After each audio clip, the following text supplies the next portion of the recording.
Amis du jour, bonjour, on se retrouve aujourd'hui avec une invitée. Coucou. Salut Muriel, qui m'a donné une petite recette que je va partager avec vous parce que vous savez qu'Anne Idée, c'est la chaîne du partage. On a toujours tendance à partager, c'est vachement mieux.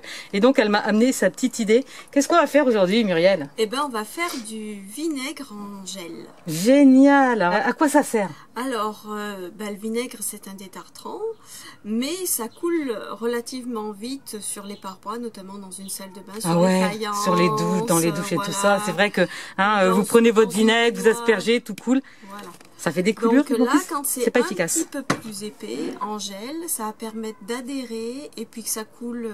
Ça reste plus, donc c'est plus actif. Voilà, et d'attendre un petit peu que ça agisse. Et après, on pourra nettoyer.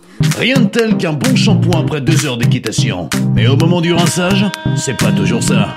C'est vrai que d'ailleurs, bien souvent, ça se vend en gel. Hein, les produits de magasins super chers, là, mais justement, toxiques. J'avais fait le rapport. En suivant chaque semaine nos étiquettes hyper prix, vous serez certain de faire des hyper économies. J'avais acheté intéressant, écoutez bien. Sans donner de marque. Écoutez bien! Donc dans un grand supermarché, je suis allée acheter du vinaigre en gel. Alors il faut savoir quand même que le vinaigre en gel, on le trouve pas dans tous les magasins et pas forcément dans toutes les régions. D'accord.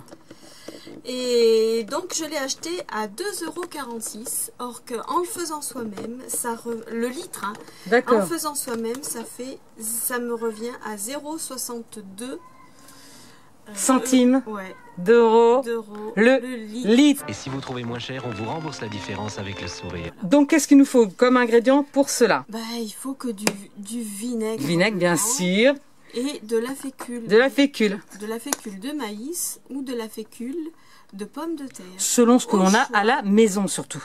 On ne va pas acheter forcément de la fécule pour faire notre gel. On prend ce qu'on a. C'est tout ce qu'il nous faudra. C'est tout. Oh, c'est le top, n'est-ce pas? C'est formidable.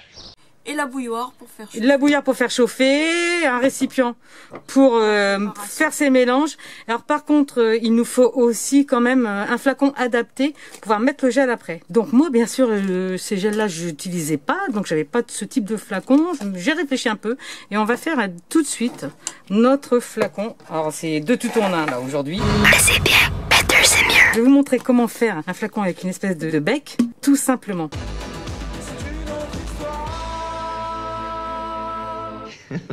M'excuse.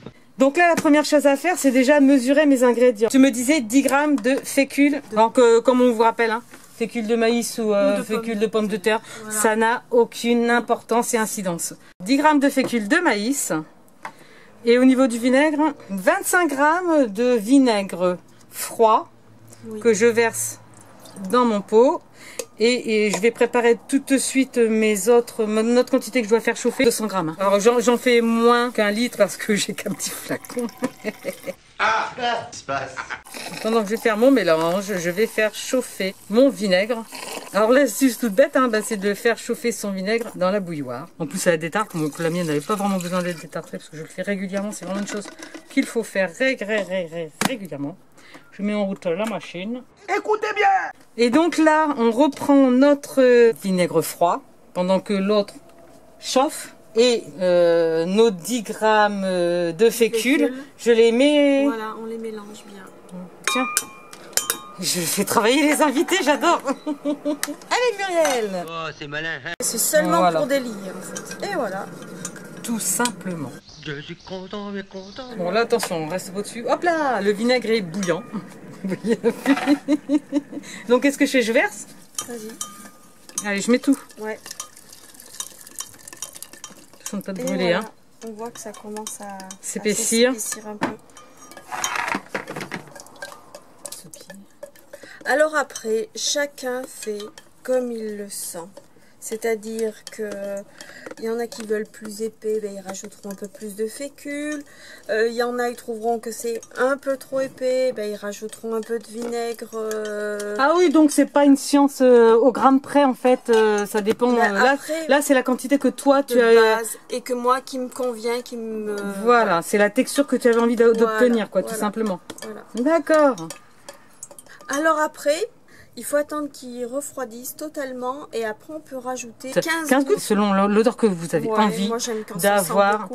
Voilà, quand vous avez envie que ça sente bien parfumé. Donc là, il suffit de laisser un peu refroidir. Ma bouteille est en plastique, on va attendre un petit peu. Donc on vous montre juste le résultat. Voilà.